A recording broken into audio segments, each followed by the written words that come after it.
Itu hari demi hari, langkah demi langkah yang menyala.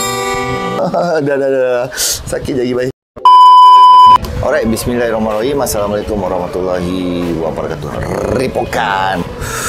Dahsyat juga nak main gitar ni, dah lama orang bantu. Mana kematu kau jari lah.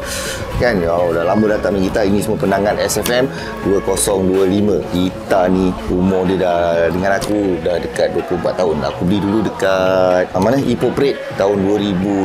Harga tak silap aku RM90. Tapi sampai sekarang tak gerti-gerti. Oh, tiba-tiba teringin nak pegang balik fret ni kan. Betul lah nama fret ni. Aku pun tak ingat dah. Lupa. Itu cerita gitar. Okay, ni aku nak direct je terus. Minggu depan 5 bulan 7 dah tak lama dah lagi SFM 2025 akan dianjurkan di The Paddock PJ. Suka aku ingatkan, event ni bukan untuk satu kelompok, satu golongan penyokong saja. Ianya terbuka untuk semua penyokong, terutama penyokong Selangor FC dan juga terutama untuk penyokong bola sepak tempatan.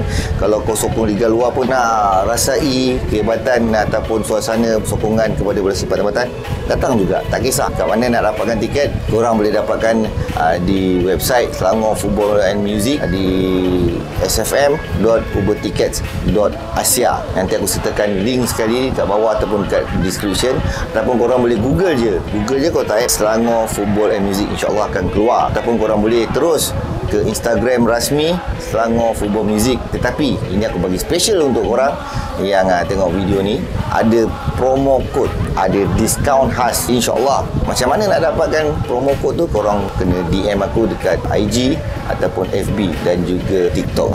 So, jumpa dekat The Paddock PJ nanti. Jangan lupa, jom, ayo sokong bola sepak tempatan.